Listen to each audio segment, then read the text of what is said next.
โอกาสะโอกาสะณโอกาสต่อไปนี้เราทั้งหลายจะเจริญพระวายโยธาววัฏฐานขอคณิกสมาธิ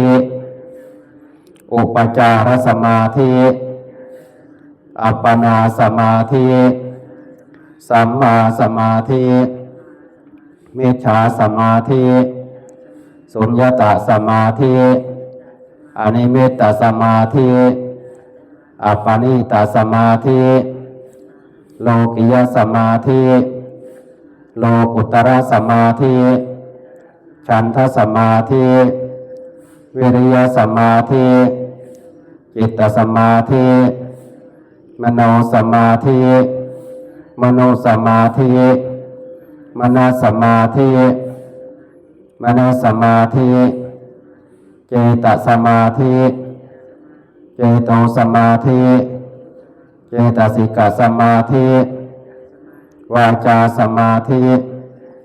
วาทสมาธิวจีสมาธิ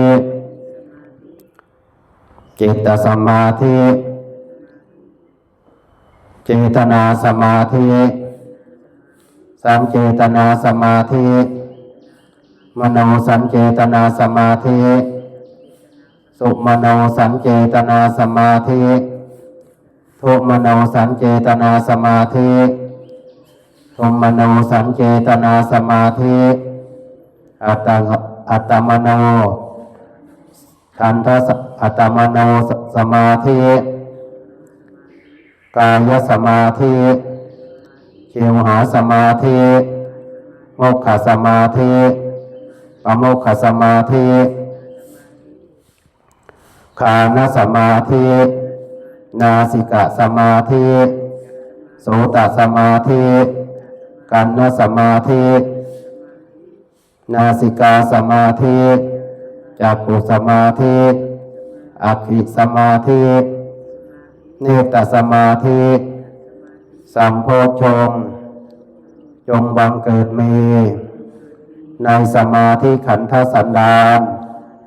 ของเราทั้งหลายเราทั้งหลายจะตั้งอานัสสติ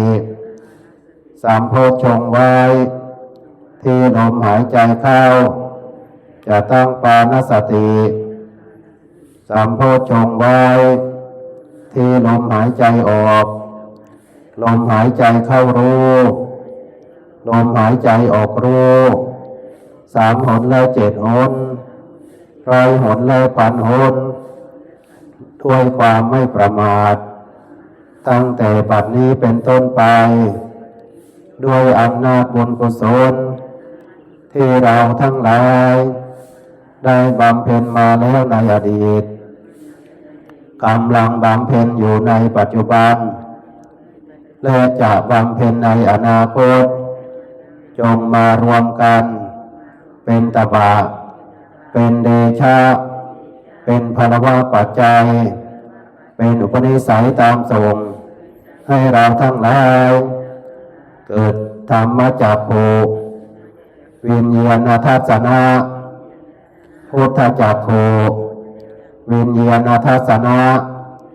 ปัญญาจักขุวิญญาณทัสสนะญาณจักขุวิญญาณทัสสนะสัมมันตจักขุวิญญาณทัสสนะทิพจักขุ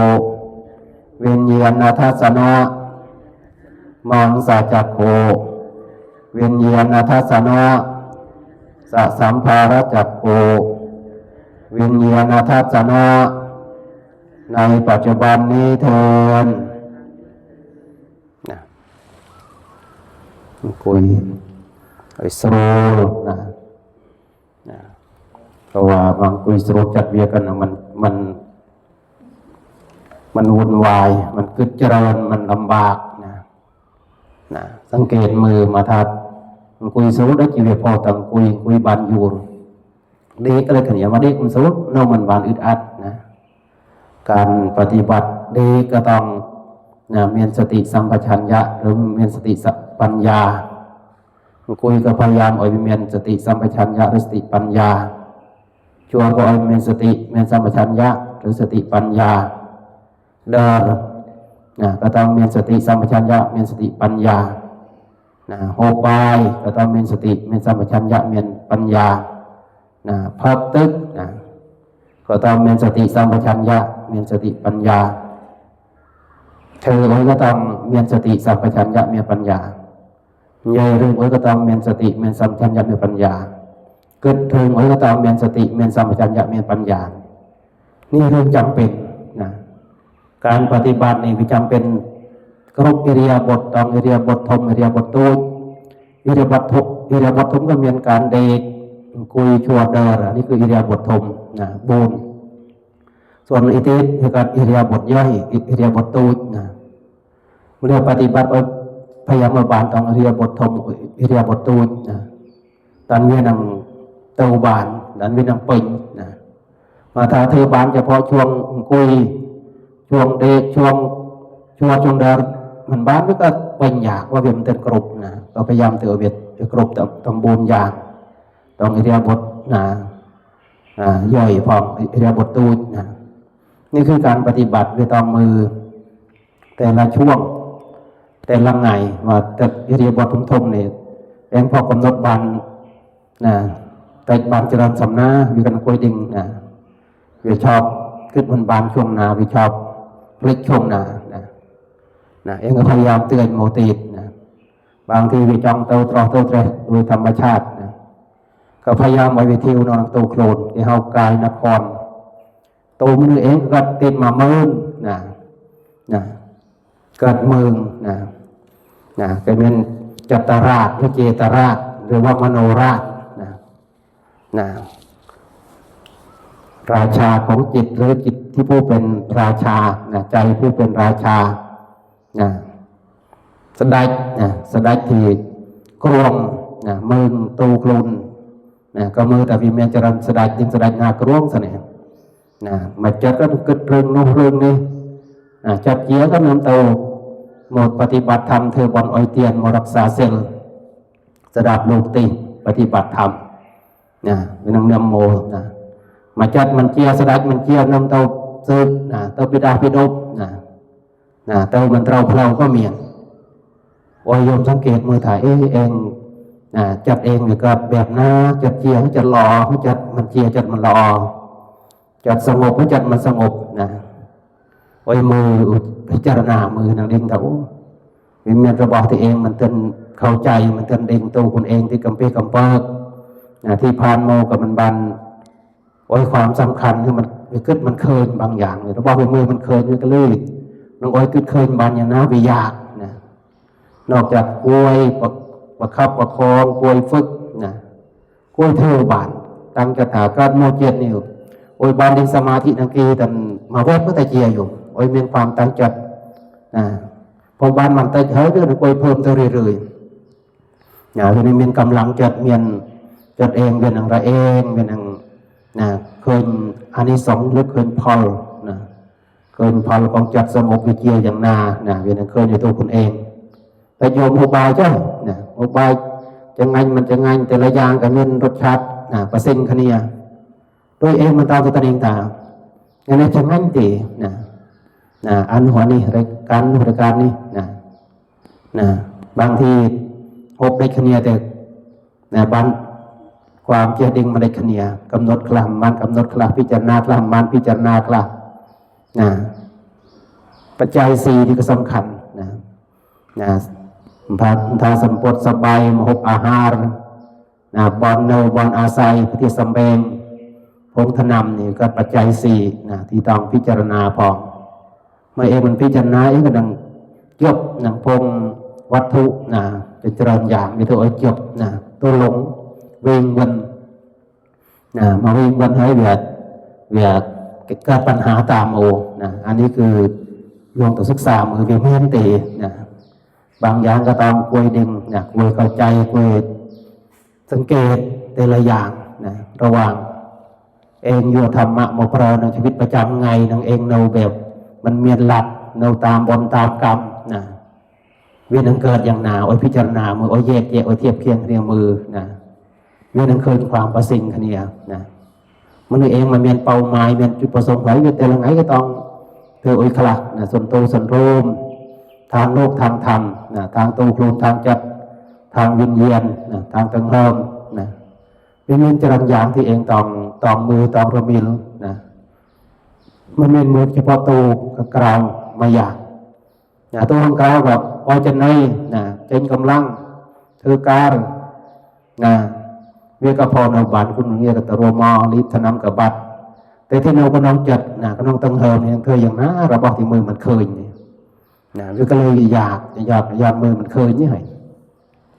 เองก็ต้องพยายามคือควรศึกษานะควรสนจัดควรสังเกตแต่เป็นมันจะได้อย่างตัวโคลนเองนะหนอนะจัดเองในการอย่างน้าหนอนะพยายามครบนำคุณเอง การปฏิบัติธรรมนี่มาถ้ามันเคยสอนคุณเองนี่นะการปฏิบัติเป็นทางเตาบานอย่างนั้นก็ต้องปรับดาสอนคุณเองอัตนาโจทยตานังปฏิมังเสตมัตตานาหลักตัวนี้เนี่ยจงสอนตัวตนด้วยตัวเราด้วยตัวเราเองจงพิจารณาตัวเราด้วยตัวเราเองหลักตัวนี้สอนเราเคยถาเองตัวจำเนี่ยไอเตครูบาอาจารย์ปรับสอนตลอดเดียก็ต้องมันบานเองตามปรับคนเองนังบันเกิดครูบาอาจารย์ของคุณเองนะมาถ้าเองคุณเองมันปรับมันสอนก็นะโอ้แต่เดียที่เกิดครูบาอาจารย์จำปรับจำสอนเองนะเองก็ต้องกับครูบาอาจารย์มันออกสอนคุณเองจำเป็นต้องสอนเอกติก็บาดมาสอนเอกติก็บัดกันบัดกับครูบาอาจารย์สอนเอกติมาสอนตัวคุณเองก็ต้องบัดกับครูบาอาจารย์ของคุณเองนะเคลื่อนดีเนี่ยบางอย่างเนี่ยมันเองก็ขึ้นมันเคลื่อนบางทีก็มันเข้าใจมันเจ๊กล้ามันเต้นเด้งพอเด้งให้เองหนังแต่จำมันอย่างที่หมดปรับเองกรบอย่างเกิดแต่มันบานยิ่งไม่มาเรียนหลอกตามคนตามเป็นภาระมีหน้าที่ของคุณเองแต่กล้าเจริญกล้าแต่พอมาปฏิบัตินี่ไปต้องสอนคุณเองบานปรับคุณเองบานตัวนาเจียมันเจียตัวนาโคตัวนามันโคตัวนาเต้าตัวนามันเต้านมาเนี่ยมันเดินบานให้ก็ซ้ำเรื่องเพลงกวาดเนี่ยกล่าวคนในเกียร์เมแต่จัดขันกับน้องวิเยกมันเดินบานเวียมันเดินเจมันเดินเด้งมันเดินเข้าใจพอบานเจบานเด้งบานเข้าใจก็ต้องบานเธอเต้ามันเวียกันมันโอกาสเวียกันมีการป้องกันมันอ่อยเกิดปัญหาซ้ำเดลตีดแต่บางอย่างกระดิทานหน่อยก็บานสารพัดอย่างเองก็ต้องกลัวเจกลัวเด้งกลัวเข้าใจบางอย่างที่น้องตัวคุณเองนี่ไม่มีระบบที่ต้องศึกษาที่เจริญเฮงปฏิบัติตัวเฮงเจริญจนมันเป็นเรียนตัวครบหนึ่งนิติมาปฏิบัติมันเต้นมันจองครบหนึ่งนิติพอต่อไปพูดไปเรื่อยยังเรียนมาครบนะคุณเองจะเกี่ยมจีคุณเองคลาภาษาคุณเองคลาเพื่อก็เลยบานประโยชน์เองนางบานดิงแต่อุจจาระเองเดือดก็ยังนาปาจีเท่าเกิดอย่างหนาแต่จีติจีโอ้ตีนั่นนี่โอ้ยมือเป็นพิจารณามือระหว่างโอ้ยยังตีโซนนางโอ้ยเองมาโซนตัวหน้านางเกียอย่างนามันเกียอย่างนาก็ศึกษามืออันนี้เองเรานางคนเองตลอดเวลาเองสามารถโซนคนเองบันตลอดมาพีบนชั่วโมงแต่ละไงครูบาอาจารย์นำเราเองบันวันละไงก็เกิดตัวมันบานเพียงแต่เองโยคำแนะนำโมศึกษาโมพิจารณาโมประกอบอยู่โมประเมินเราอยู่บ้านพังตีบางทีเธอมันเอาบีดองจนเป็นพังตีเธอซ้ำไว้ซ้ำตีประกอบให้ประกอบตีพิจารณาให้พิจารณาตีตั้งเงินกลัวเจ็บกลัวดิ่งกลัวเข้าใจเวียก็มันเงยหลาเพียงแต่เองก็ต้องเธอเรื่อยๆเตือนตาปัญญานังเกิดเตือนตัววิญญาณเกศนังดิ่งเวียก็ต้องเปรย์วิเลียในการเรียนในการศึกษาแต่ละอย่างการปฏิบัติเองต้องอดทนมันเต็มนังมาโยแบบเป็นเงยมังไงรู้โอ้อยากเพียงแต่เองก็ต้องถือตัวอยากเงยก็ถือแต่จรันก็ถือได้จะเอาชากระทาเราเองก็ถือไปกินก็ถือนี่คือการปฏิบัติมันเมนทาเองเสมเธอไปกินมันเธอมันเมนเรื่องของการปฏิบัติเนี่ยแต่กินเราเองก็ต้องถือเพลงมันเพลงทั้งไง นะกระเดามันกระเดาระเงียมระเงียมมันสนใจเต้เธอตามหน้าที่นะเองบันเธอตามหน้าที่ก็ถือว่าเองบันนะมันบันบกพร่องต่อหน้าที่อันนี้คือจำเป็นต้องเจ็บต้องดิ่งนะเพราะถ้าการปฏิบัติเรื่องของเองโดยตรงนะมาเองมันเองก็แต่จำอย่างนู้นนี่ไปจำมันบานเวลาความทุกข์มันสรุปการโมเดลมันรับแต่อย่างนู้นนี่เต้ลูกสองเกิดไอ้ขี้นี่นะสามารถเกิดปัญหาบานได้ขี้นี่เวียนเมียนนังสภาพสังคมในนังโลกแกเวียนเมียนตรอกก็ต้องมัดเราต้องมัดปรับปรุงเนี่ยต้องก็ต้องเตานะแต่พอมาปฏิบัติก็ไม่ควรแยกแยะนะตัวหน้าข้าคนเองตัวหน้าของเอติตัวหน้าของปเนกจิกจะมองดาตูกรุนอันหน้าของจัดอันหน้าของตะเลตะเฮิมนะไม่เมียนมันได้ขี้นี่อยู่นะต้องแยกนะแยกแต่ละอย่างนะอยากมาแยกบานด้วยกันเรียกก็แห่งปัญญาเองก็แห่งจรูแห่งเพลงจรันเลื่อยจรันมิตินะเคยความละเอียดจรันยางนะนี่คือต้องฝึกเตาเรื่อยๆนะอย่าต้องเทิงมันเต็นนะซ้ำไว้ซ้ำติดพิจารณาไว้พิจารณาติดนะเวียนได้เดลตีเรื่องมวยขณีนะเวียนละเอียดนะหมดละเอียดตะบอนตรานะเวียนพอดละเอียดตะบอนตรานะเวียนก็ต้องพิจารณาแบบนุ่ยบางอย่างนะตอนเวียนบัดสงสัยนะต้องมือเคยเจ็บจะบัดนะบางทีมือเปลี่ยนของเราโดนมันเราต้องทวดเปลี่ยนมือนะมือก็น้องจัดนะเวียนปรากฏเวียนแสดงไอ้เคยโอยบานคลาดนะอันนี้คือเราต้องคุยศึกษานะแต่โยตามแบบบางทีอุจจาระนะวิธีการนี้เป็นจรัญอย่างแต่ว่าเองยืดหัวเราเฉพาะที่เองประโยชน์บานนะสำหรับวิเหมาะนั่งตัวคุณเองนะต้องมีความพอเจียพอละอพอละม่วมนี่ให้วิธีเกิดนะเท่าไอ้การปฏิบัติวิธีเท่าบานลื่นนะมากรบยานมาวิพอเจียมันตั้งนาปีกมันโทษนาปีกนะมันกระพวกนาปีกมันเทียบนาปีกนะมันลื่นนาปีกมันยู่นาปีกนี่เป็นบางอย่างที่เองบันหมดเทียบเคียงทุกนกนาลหน่อยนะกนาลมันเทียบมันกระพวกมันลื่นมันยู่นะไม่เมียนตีนะเมียนในบอนตราสนิก็ต้องมามือตีนะการปฏิบัติด้วยการใจเป็นเรื่องของการต้องเจตต้องดิ่งนะต้องศึกษาตัวคุณเองนะเข้าใจตัวคุณเองมาดิ่งตัวคุณเองเข้าใจปัญหาวิกรรมจะเกิดนะวิกรรมวันตัวติดมาเลยติดนะการศึกษาตัวใจปฏิบัติตัวเรื่อยๆปฏิบัตินะหนังคเนียคลาปฏิบัติตัวเองคลาสดับตีสดับธรรมะนะเด็กสดับคุยสดับชวนสดับเดินสดับบ้านต้องออกนะมันจะเป็นต้องคุยมาอย่างตัวทำให้เองไว้คุยมาเรียบทเราอยากร่างกายเวียดสู้มันบานนะมาโจสมาธิเวียพอตาโนบานไม่เมียนตัวโทรดูอจัดเวียตึงนาปีนะอันนี้คือกระบวนการบางอย่างนะก็ควรฝึกตัวใจควรมือควรบารมีควรสังเกตนะตัวนาวิเกิดนะโมยเลยเกิดเจียมันเจียเกิดบาปเกิดบนเกิดแบบน้าวิได้บนบาปที่เองเข้าใจตีนะมาทาเองดิ่งจังเดียวเข้าใจจนจังเดียวเตือนจังเดียวก็บางอย่างวิการทำคนเองนะเรียกเกิดจากการบันทึกของครูบาอาจารย์โมสันหน่อยพอเองหมดฝึกวิการตัวคนเองวิการทำคนเองนี่สินะใครที่เพเมตตาให้เมียนสติการทำคนเองเมียนสัมปชัญญะการทำคนเองเมียนเมตตากรุณามุทิตาเบิกขาการทำคนเองนะมาเรื่องคนเองแต่ยากเนี่ยตีถอยเนี่ยก็ตีหมดเธอก็เธอมันบานที่ก็เธอบานแบบของนี่ก็ตีน้อยนะเองเธอบานเด็กของคนเองนะบานติดบานเจริญนะบานลื่นบานอยู่ก็โนหนังเหตุปัจจัยเพื่อก็เลยนะต้องศึกษาต้องเติมเรื่อยๆนะจะกระเดาหน้าปีก็มันบานจะจึกหน้าปีก็เติมอยากนะเพราะว่าวิวต้องมีการนะพัฒนาเติมเรื่อยๆนะการที่บานพัฒนาเติมเรื่อยๆก็ต้องเป็นความเจริญนะมันถ้าพัฒนาทางกระนองทางกล้าวนะการพัฒนาแต่ละไงเว้ยนะเคยใหญ่กันดีหรือเธอสมบอกนะ ทั้งที่โตเวียกับมันถมแต่วิมีความสามัคคีเวสมาเธอสมบอกบานถมบานกับพวกนะอย่าเธอมานองเต็ก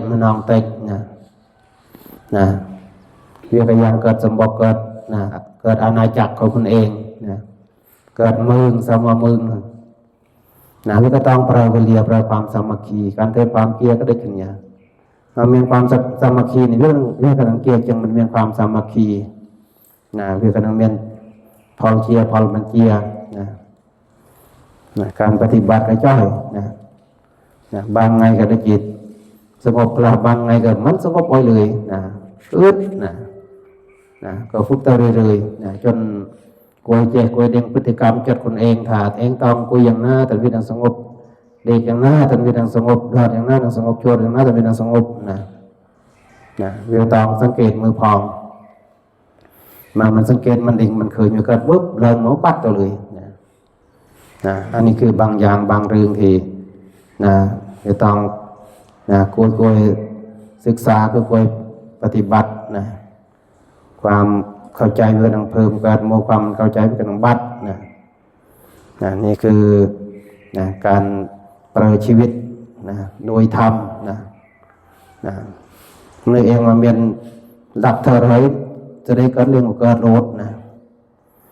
อย่างน้อยก็เป็นของคุณเองครับเมียนเฉพาะตำราของครูบาอาจารย์หรือว่าของตรีพุทธเองจะไม่กระโพดหนอบางอย่างตรีพุทธกับบานปราบบานโซนตีมาโซนตามกรอยเวียก็ระวังหมดทำไมเองก็ต้องเข้าใจถ้าเวียมันเวียนของตรีพุทธต้องออกของเปรียเธอรักในของเปรียซ่องในได้ขี้เตีวิก็ดำเนินความประสิทธิ์ขี้บางเรื่องบางอย่างกันเบียดขี้อันนี้คือตามเยอุบาทอาการตามตัวเปลี่ยนเกสาโลมานาคาทันตาทาตะโจมังสังนารูอธิมิชางวัดกังอัตยังยะกันนางกิโรมะกังปีหกังปะปาสังอันตะกุนังอุทิยังกริสังพุทธเกมัทลุงคังปิตังเสมหังปุโพโลหิตังเสโทเมโทอสุภาษาเกโลสิงคานิกาลสิกามุตตันติแต่ปีไงก็เดิมต้องฝึกหัวใจเห็นฝึกมาเรื่อยๆฝึกอยากเงยก็ต้องฝึกมาเรื่อยๆจนดาวเรียก็ต้องบันแก่บันดึงบางอย่างความทุกข์ที่เคยมีจนเจริญก็ต้องกลัวลดกลัวก็เรื่องปกติธรรมดามันมีโทษแต่ช่วงที่เองที่มันฝึกนี่ไม่ทันได้เจอมา100%เด้อ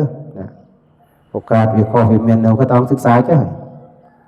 ศึกษาเรื่อยๆมือเรื่อยๆวันพิจารณาเรื่อยๆป่วยบันดิ่งบันเคยปัญญาเกิดจากการบันเคยน้อยบันดิ่งน้อยมันต้องจำไว้เจริญที่ปฏิบัติไว้ทำเองสำรวมพระเนกจะมองดาตูกลงจะเจริญทั้งเริ่มต้องมีความสำรวมมันมีความสำรวมเชลเกิดอินทรีย์สังวรศีลปัจจยสันนิสิตศีลเป็นเมียนเจริญอย่างเจริญเรื่องเองแต่มือเดียวมาค้างบางทีวิมเต็นเจ็บเต็นจะบาดพอมือจังเจริญเรื่อยจังเจริญค้างได้เจ็บเอาเวียบไปสิ่งขี้เต้ในระวังมือขี้เนียเป็นเมียนบอลไปสิ่งบอลสดขี้เนียมาเข้าใจเขาว่าก็มันอยากอย่ากลัวเลี้ยงบานกลัวตอนเป็นเข้าใจนี่เลยอยากอย่างเธอโอ้ยก็ได้เจียนัวนี่หมุกเตือนทุกมันอ้อยโตวิเมียนบางอย่างที่ต้องกลัวสังเกตกลัวพิจารณา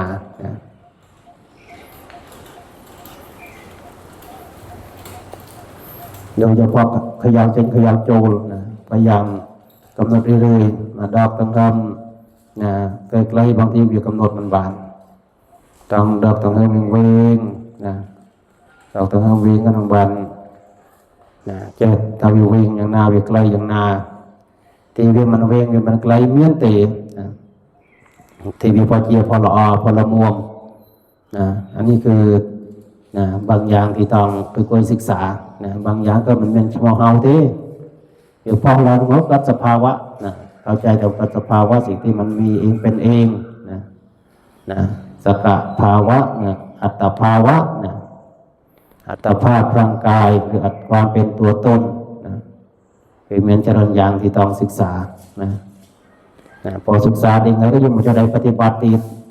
ปฏิบัติอันนี้ก็บังเกิดปฏิเวทตัวความเข้าใจตามความเป็นจริงนะขยายโมตินะนี่คือการปฏิบัติเป็นเมียนบอลที่ตอมเตากับมุกนะมนุษย์ตะวันเดินเกิดยึดเน่ามันบานเน่าอยากนะพอธรรมชาติจึงเกินอย่างนี้กำบานเน่าเด็ดเดียวตลอดนะเมื่อมันจะถือความเสื่อมที่มันโจรโมเลยนะเป็นเมียนบอลเน่าเนาะนะ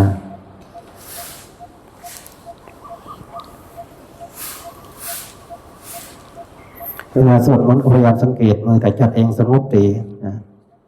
สวดมนต์เปลยก็อย่างนาสวดมนต์เปลยก็อย่างนาน้องบางคุยเข้าใจนะถ้ามันเข้าใจก็มันดิ่งนะจุดประสงค์เป็นจุดประสงค์นะพอบานเจ็บวันนี้ก็บัดสงสัยสักหน่อย